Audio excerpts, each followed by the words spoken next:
Good morning. We're going to begin with our session. Now, Professor Guillén will speak of methodology and results of total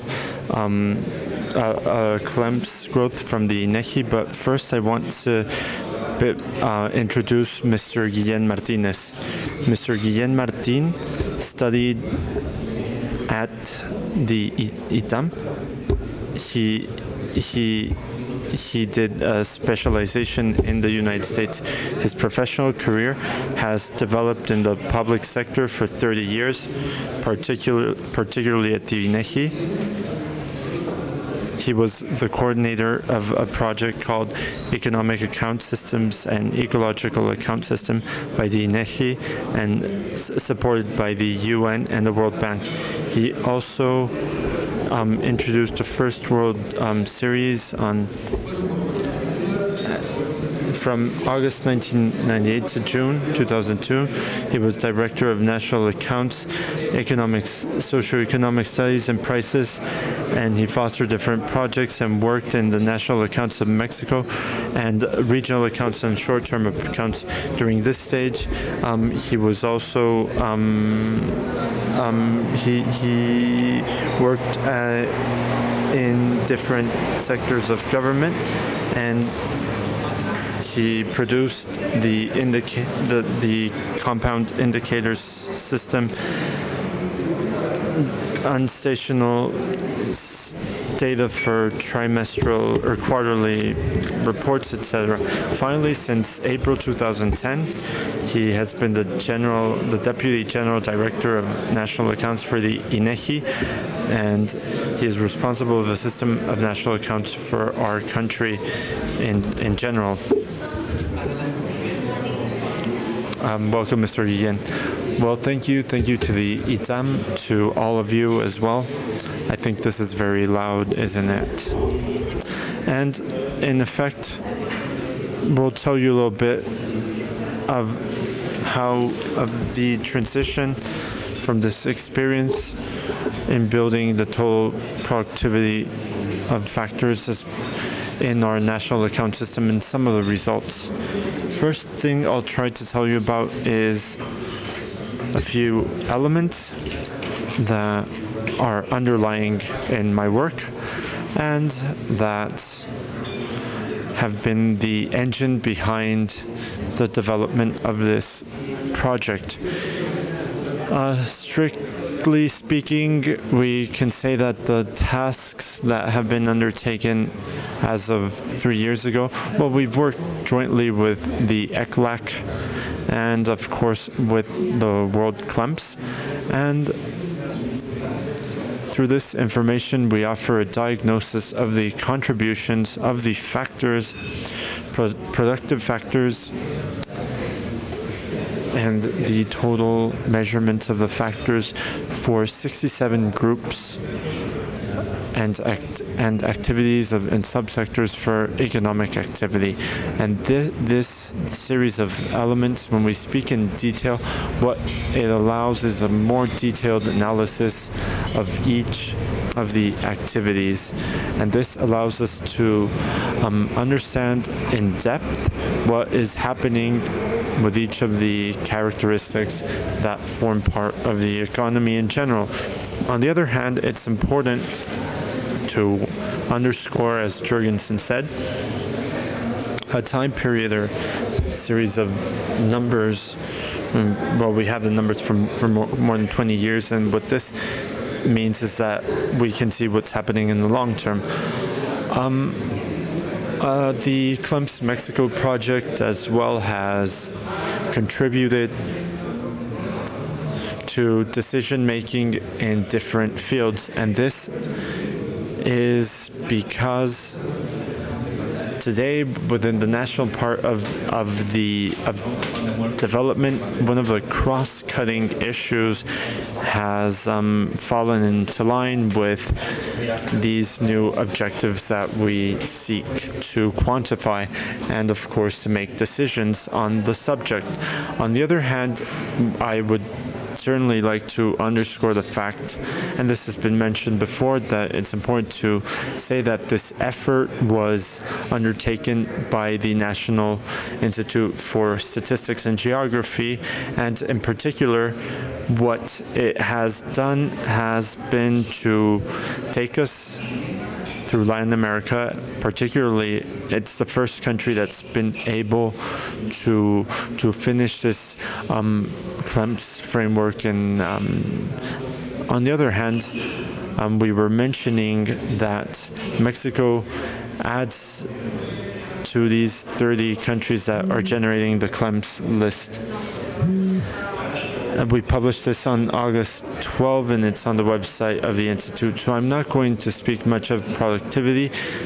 Just the slide up here is part of the changes in the when it comes to the inputs, and they relate to maintaining the volumes, and in particular, we don't see any changes in the quality of the input.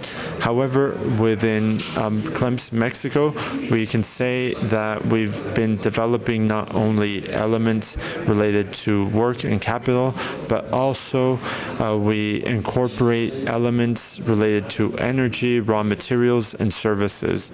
In other words, we are observing in a particular moment a production per se, which is in certain moments allow us to see the relation between raw materials, capital, and work. The total productivity of factors in this scheme, and as part of the KLEMS scheme, what it shows is when we can see it as the residue of what each of these factors contribute to in terms of the total production.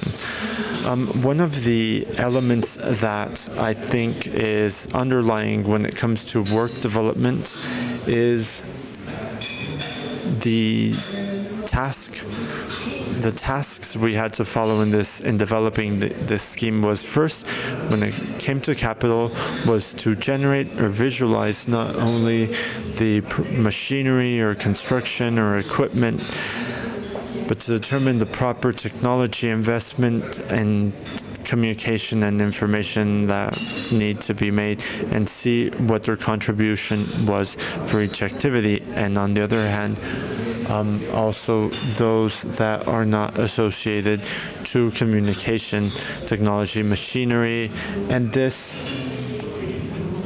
was built in order to generate a database which allow us to observe these capital services in the with the level of detail that we mentioned initially, 7 activities. So construction of these elements of capital services took several schemes into consideration. First of all, the first thing we had to do was generate a matrix that took into account not only investment and the origin of the capital goods produced, but also destination. We also took into account, as part of the framework of the national accounts, the different input-output matrices, and in this, the input-output matrix for 2003 was very relevant for this, and we updated it in 2008. Now we have a new one, the 2008, with the base year change made by the National Account System, and it's available actually 800 economic activities. So if we take these parameters into account, we observe how we are managing capital, how it is evolving, and in this sense, we complement other series of data and censuses that go from 1998 to 2003, 2003, which give us the assets for all these industries at the beginning and at the end of the year. So with these elements in mind, what we did was pay attention at the micro data level and try and compare this to the other data to create a series on capital in general. And the other issue to consider is to measure the rent or the utilities of the user on the capital. So an example I'd like to mention is that on some occasions, or we tend to think that the current utility on a capital good is related not only to the production levels of this piece of equipment. And my example is that imagine that we can have the pyramids of Teotihuacan. If I saw them as capital, they would no longer exist. They would have no longer value in particular. However, they continue to generate income or utility, and therefore this simply helps me exemplify how difficult it is to measure utilities generated by a good. If we add to this what a capital good that currently exists but hasn't been worn out and that we're generating market values, then things in terms of return rates and this is much more complex. This is part of the underlying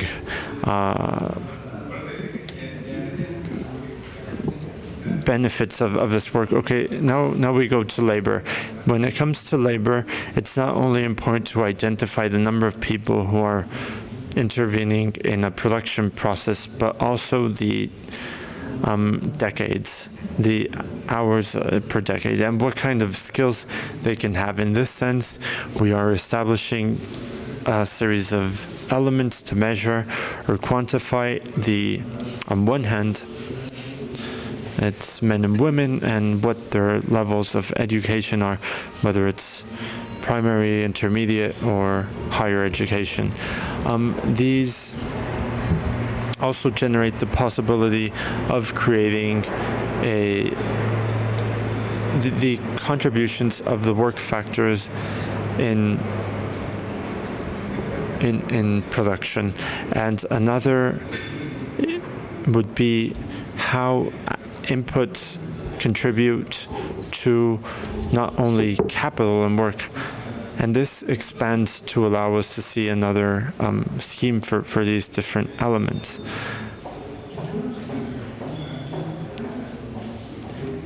In a very synthetic and abstract fashion, I'd like to say what's important is that we have now a proper statistic infrastructure.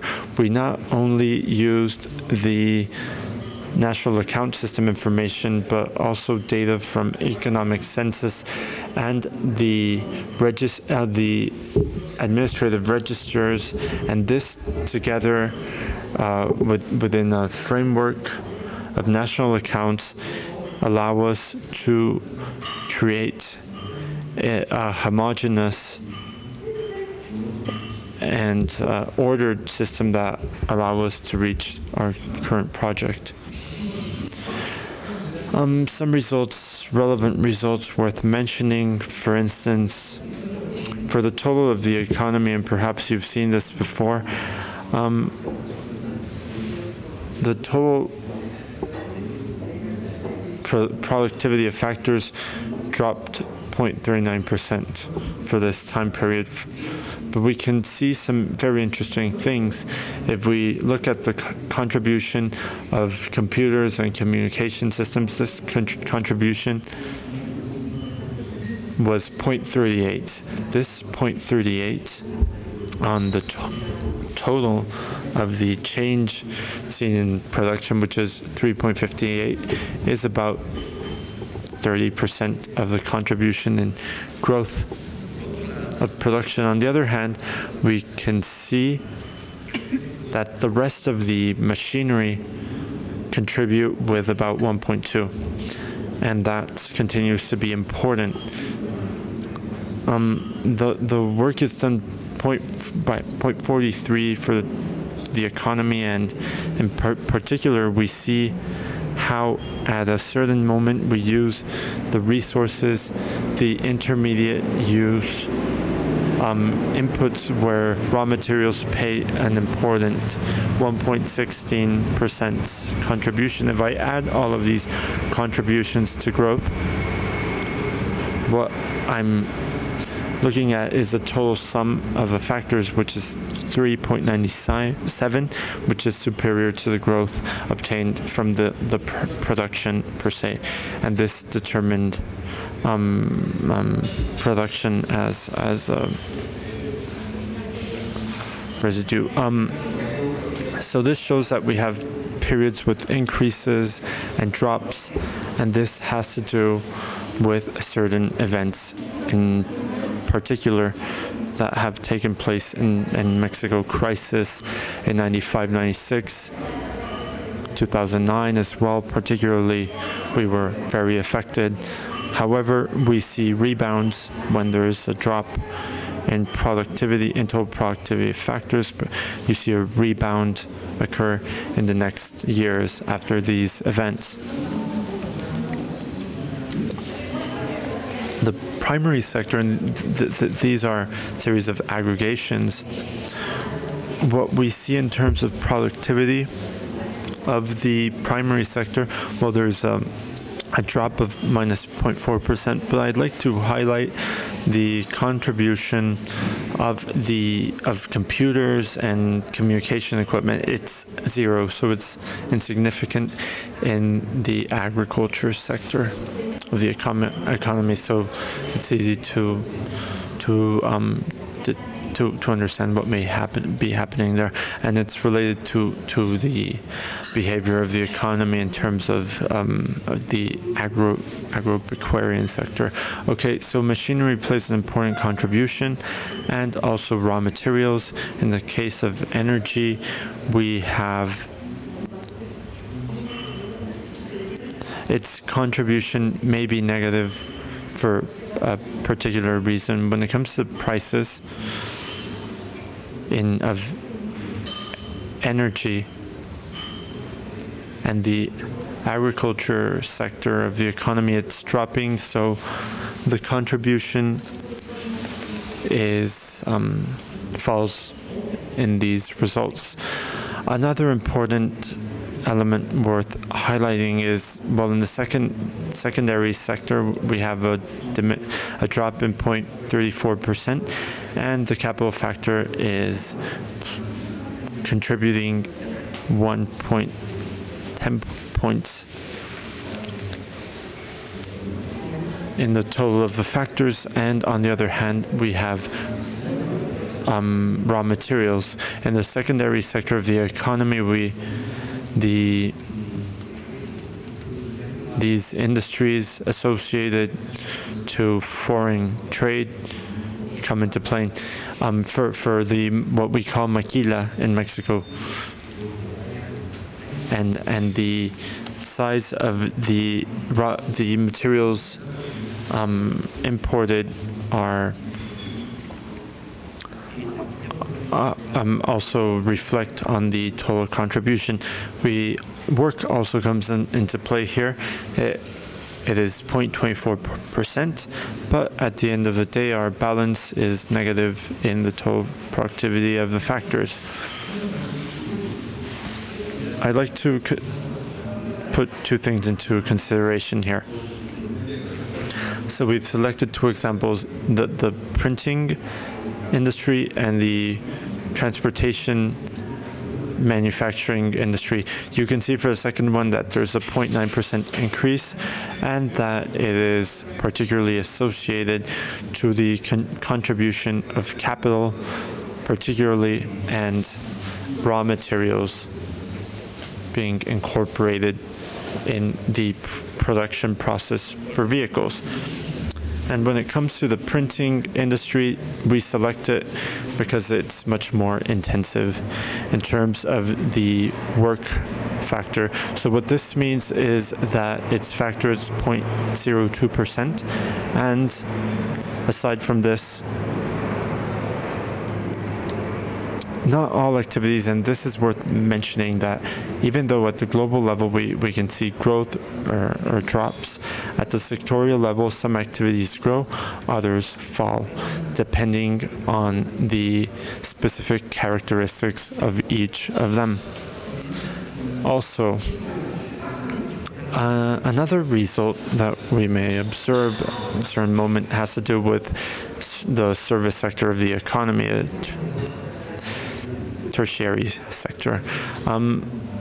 We can see a drop in the contribution, minus 0.6%. The total sum of the factors reached of 4.11, and from the 350, well, which 3.5 was the original, so yes, it's the drop.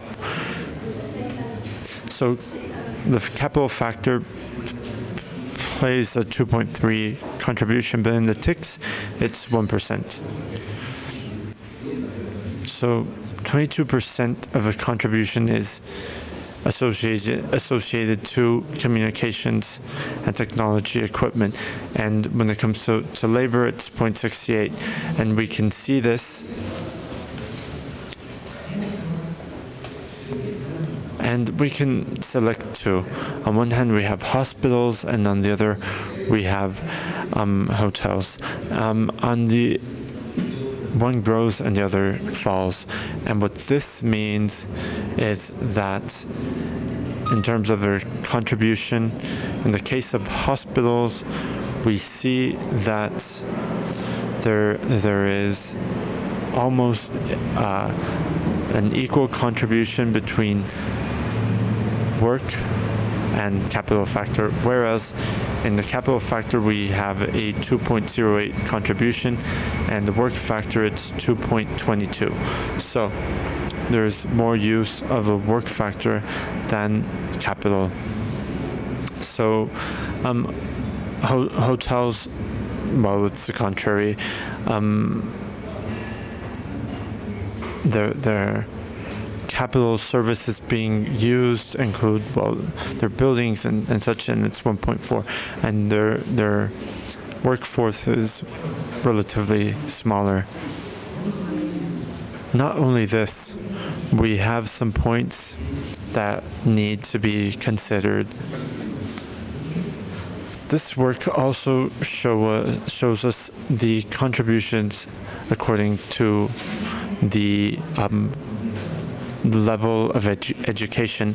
Here we can see it in the graph. In red we have the contribution generated particularly by workers in terms of hours worked, mid-level, high school and middle school.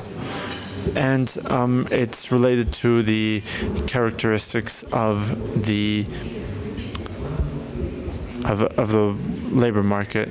The contributions of primary education who make it to the workforce and who only studied primary school contribute 0.01%. So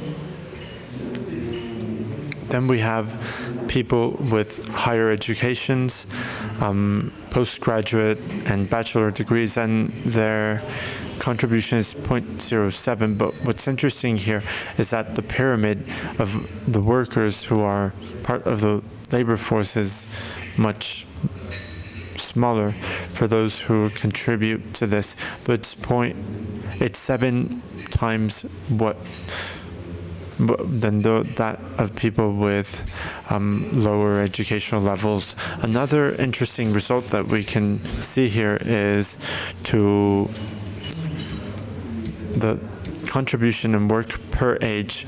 We can do it per genders, but we're paying attention to it per age, and we can see that those who contribute the most in general terms are people 30 to 40 years old, with a 0.3% in terms of contribution for the total productivity of factors. On the other hand, we have people 15 to 29 who their contribution is very low, and then people who are over 50, contribution is 0.10%, and once again, this has to do with the absorption of these workers in the labor market for people over 50 years old. In general, what we can observe, well, these are some results that under the KLEMS, well, is that the drop in Mexico 0.39%. Well, we have countries such as Spain, where total productivity of factor dropped in 0.58, Italy 0.29, and countries that actually increased productivity, the UK is 0.57 and 0.35%. And each country has its own characteristics to value and what's happening with their numbers and databases. Something worth considering is, and we've able to graph it here, is that in the case of Mexico, we've tried to be even more more timely. These require a great effort in terms of time and money, and being timely is, of course, expensive, not only in terms of efforts exerted by human resources and costs, financial costs. And the only thing I'd like to say is that if you see, Mexico only gets to the year 2011 here. So the other thing to consider is that the United States has numbers for the year 2010, or that's what we can obtain from the KLEMS database. And if we pay attention, there's a relation between the behavior played in the last few years associated to the crisis in the United States, and which we can also see as part of the total behavior of factors. And this in particular is the association between the relations between Mexico and the US market. Just to conclude my presentation, I didn't want to focus on methodological aspects, but all this is available on the website, and we've considered this as information, and it's part of a research area, and the data is part of a work program where we're trying to update this, well, a few months after closing the national account system, particularly the accounts and capital goods system, and since we've determined the size of this for 2008, but also with the implementation of the last recommendations inserted in the National Account System Manual for 2008. That's the name of it, not because it refers to a period in particular, but we need to review the time series to re-articulate these results, total productivity of factors, and in accordance with the new data for the National Account of Mexico.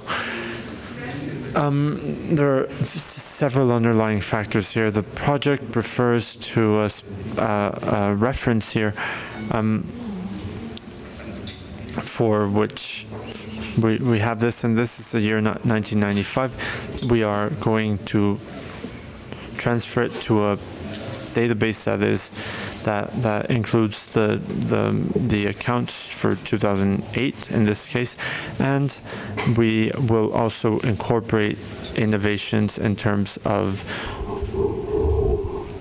capital treatment. On my behalf, that's it. Thank you very much.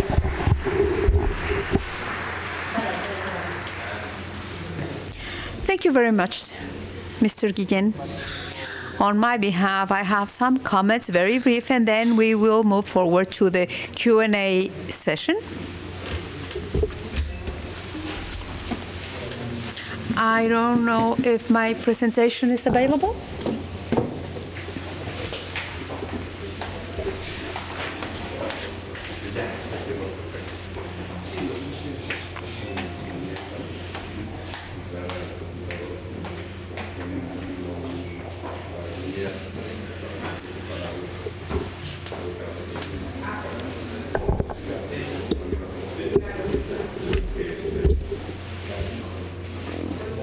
If you cannot have it on the screen, oh, okay.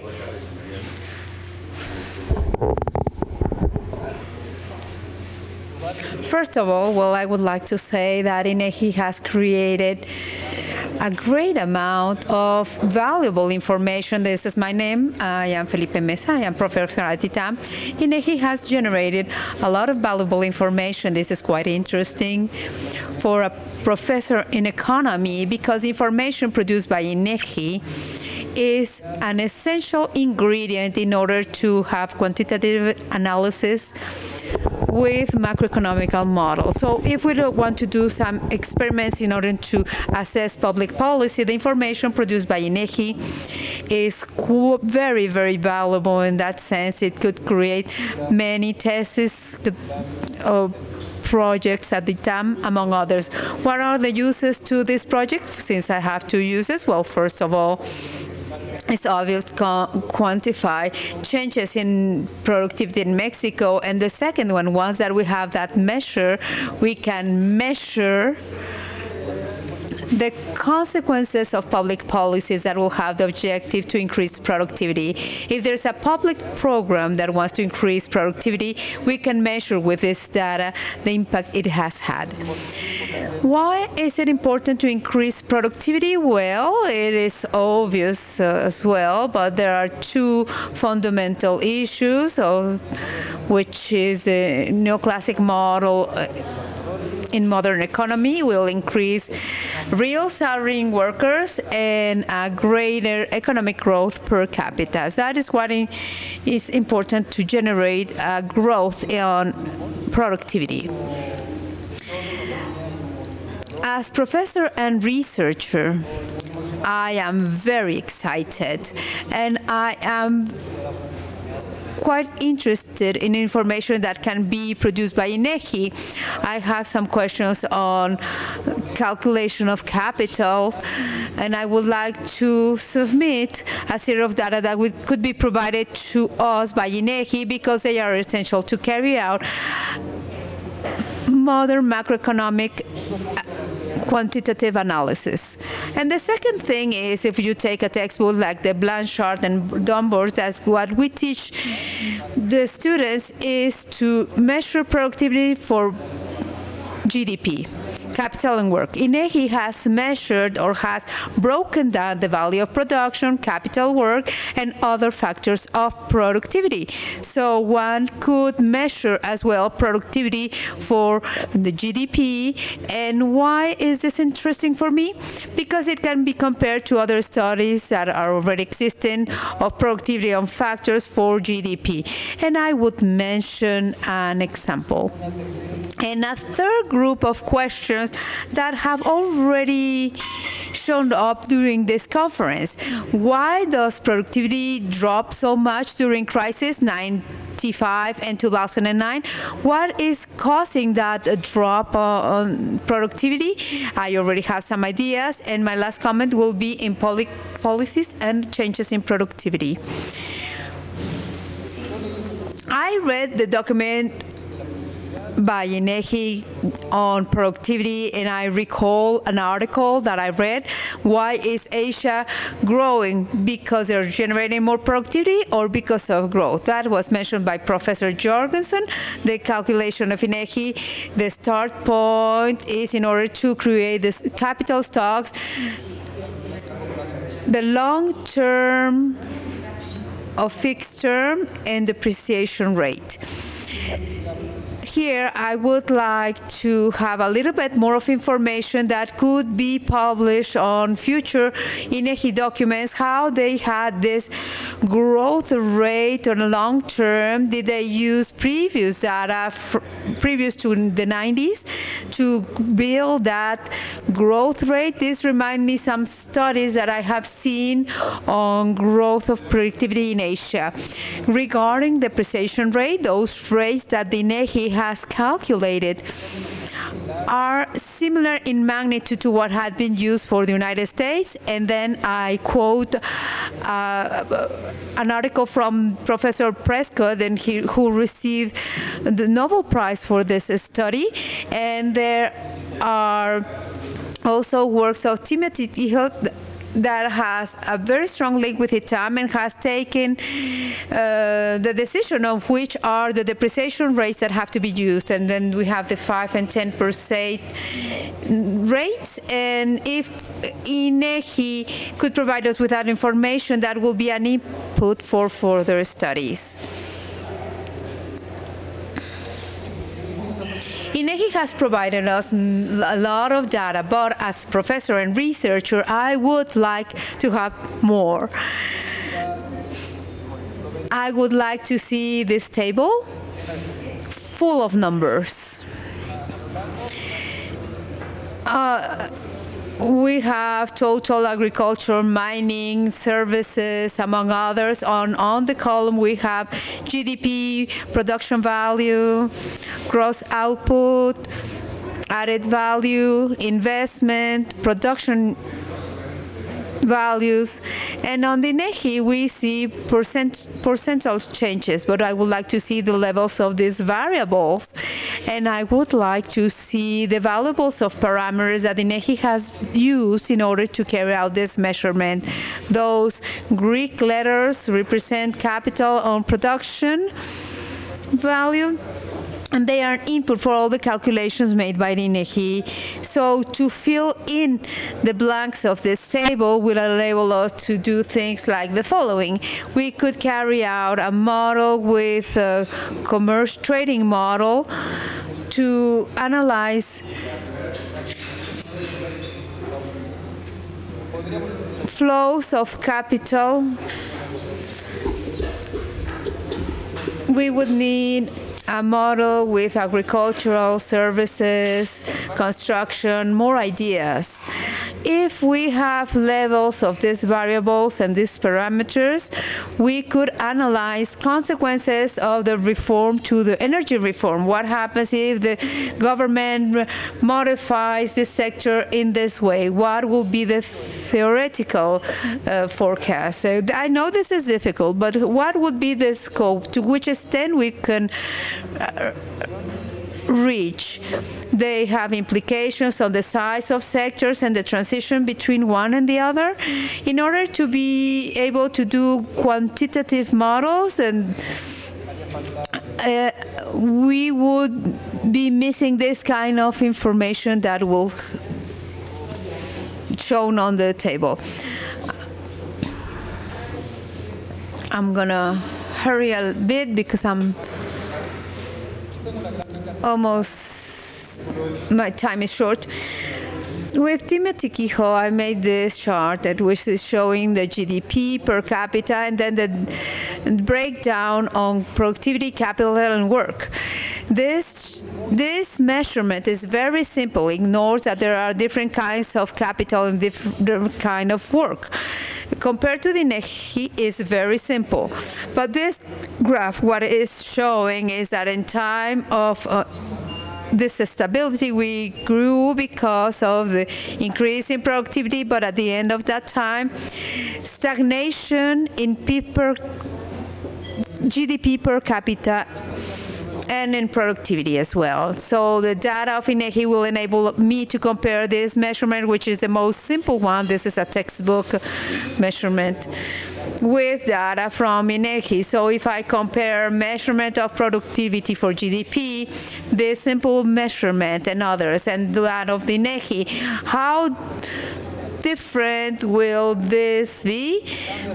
Is the result changing that the GDP has not grown in 30 years because their productivity has not grown? And well, and my last point, my two last items. The question has been made in this conference, why is a drop in the economy in the use of capital? Professor Jorgensen said no as an answer, but reading the manual of the OECD, as I was been reading, says that there's no consensus. In an article with Professor Quintin, we have a model with the use of capital, and we found that it explains one part, but only 30% of the great productivity changes we have observed in Mexico and in other countries also in crisis. Some of my co-authors and friends of mine, we have been working on this question. What explains the drop of productivity in times of crisis? And here we have some alternatives. It's not explaining 100%, it will explain 1/3 or 40%, but we have a series of alternatives. Professor Urrutia, Professor Tratap, and other co-authors have contributed a bit in this sense. The explanation of what we have this productivity to drop in times of crisis. Growing less than 39%, how do we have positive and high growth? What are the effects of the reforms that we are discussing here in Mexico? In NYU, Ricardo Lagos, an author, saying that productivity is not a residual, but it depends from the labor legislation. On that model, if I change that labor law, the productivity and economy will change. And my last line is, we need models like those that will be linking productivity and economic policy to see how the reforms that we are trying to implement can create more productivity and above all and well-being. I just want to add that INEGI has done a huge work and full of valuable information that will be quite useful for researchers. And now we move forward to the Q&A session.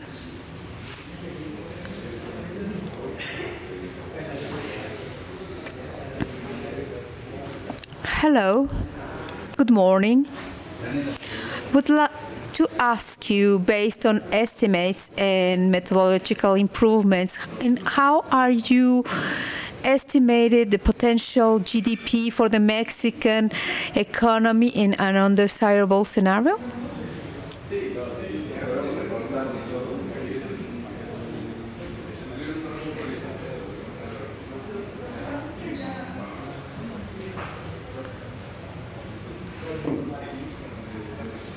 The answer is going to be very precise. We're not doing estimates of potential GDP. The system of national accounts, with all the statistic support, that kind of studies, we have observed that using the information of national accounts using that information of national account and observing historical series, we can determine this potential GDP growth. Thank you so much. My name is Ricardo Cermeño, and I have an analysis company of trade and the impact on technologies on productivity. From the beginning of, or 12 years ago, we started to estimate total productivity of factors, and I do agree that there's a drop, and I agree with the graph that they're not of the last 20, but of the last 30 years of total productivity. And in that same graph that Dr. Meza showed to us, we can identify a paradox that the economy has modernized, the index of capital has grown, capital has been intensified, and within capital, IT technologies and communication technologies. In spite that we have a modernized our economy, our productivity is dropping. And with that in mind, we observed some studies, and from the McKinsey and Economic Fund, we found that in order to have IT and communication technologies, we need to adopt better, best practices at a management level. And we are seeing an overall of 7 best practices of management in Mexico that are correlated with the productivity of business. And the question is, how could we introduce, in the same way that we are breaking down capital and work, or labor, how could we try to break down best practices at a management level. I know it's not an easy topic, but it is quite important. My opinion is that one of the most scared is maturity at entrepreneurial level or entrepreneurial staff. It is quite complex because sometimes it is a scheme of residues that we are using in total productivity of factors. It is included to be able to segregate it, to break down these elements, to see the skills of management by companies. It will demand a lot of information. First, agree upon which are the elements of management that we want to measure according to the profile of our economy and our businessmen. We know that it is there, and that maybe, yes, it would be an object of a debate in order to identify what would be the alternatives to be mentioned. But at a short term, I don't see that we could be incorporating these elements maybe in a future, or maybe in media we can be discussing this topic that is included and is implied in the productivity of factors.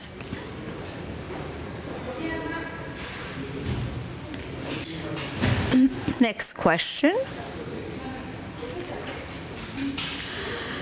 I have some questions. I have seen the work and I have compared it with what KLEMS has been doing. KLEMS presents all the database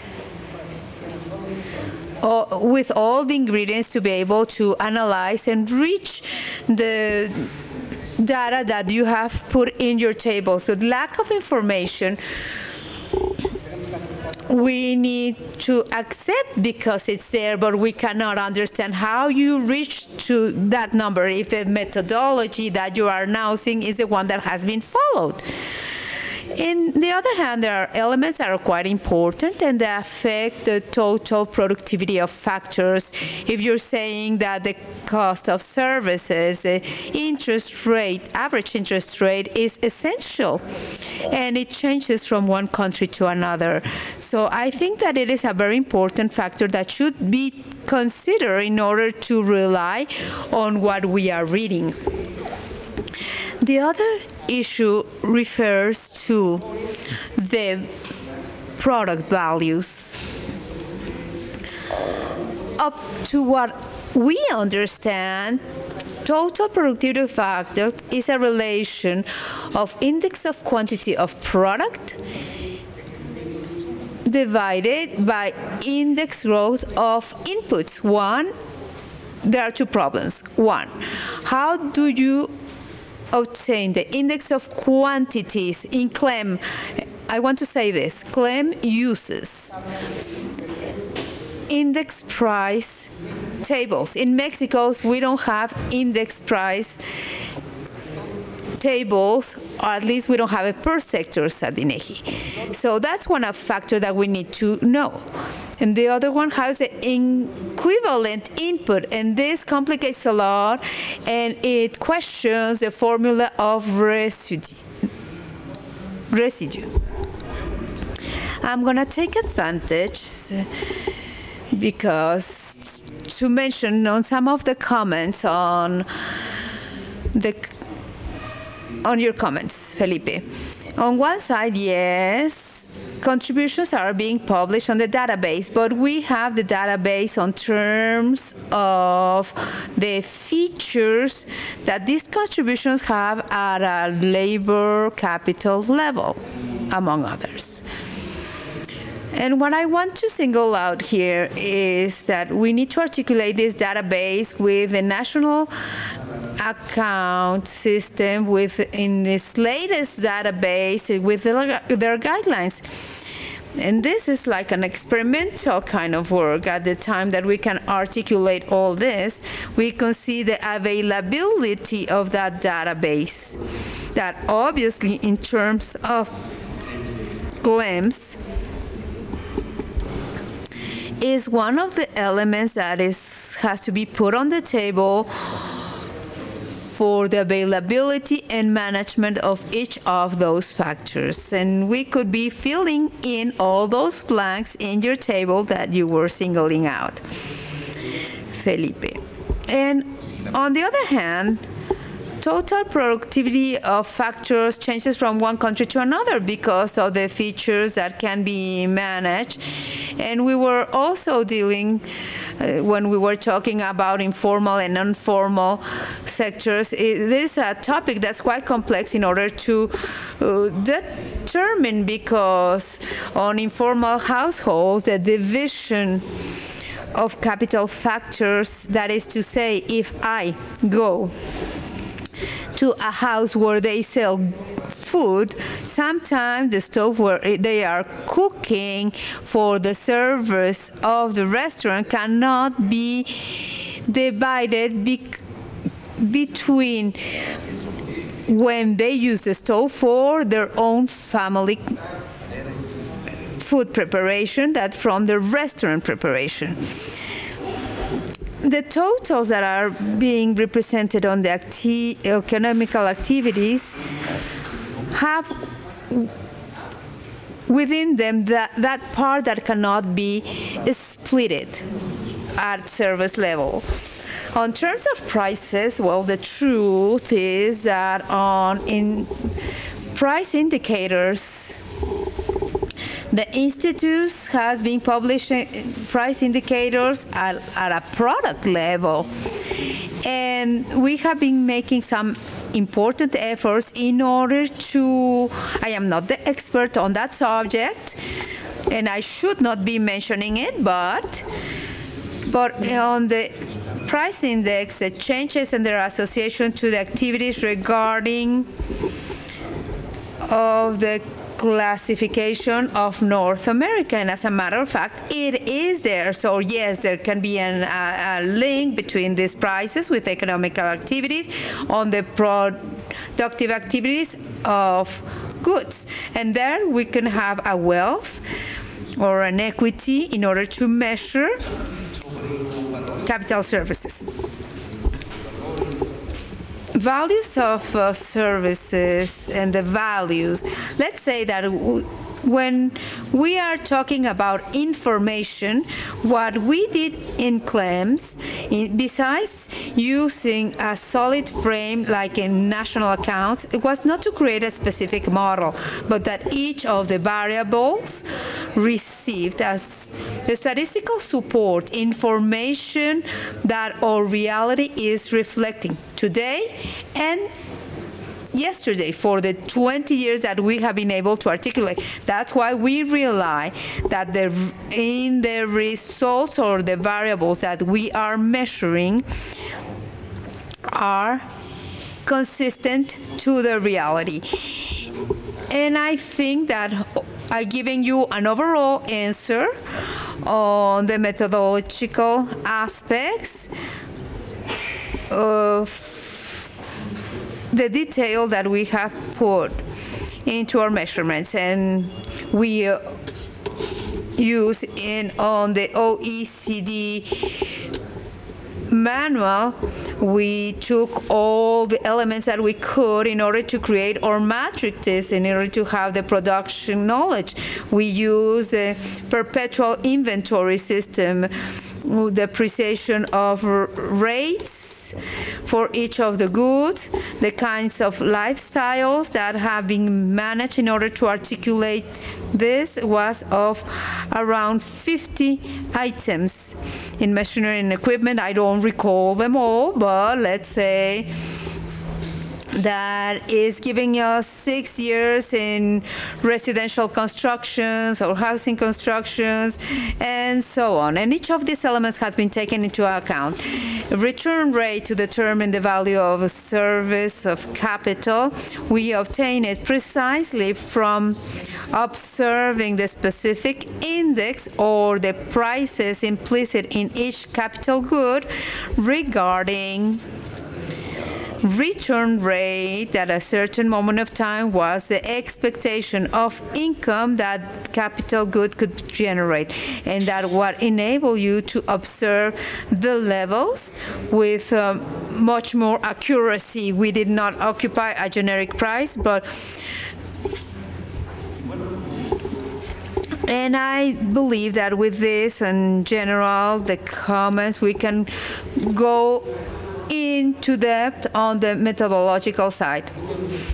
I know that there are many questions, but in order to keep our schedule, I invite you to continue with this discussion further on. Thank you, Francisco Guillen. I thank the ITAM.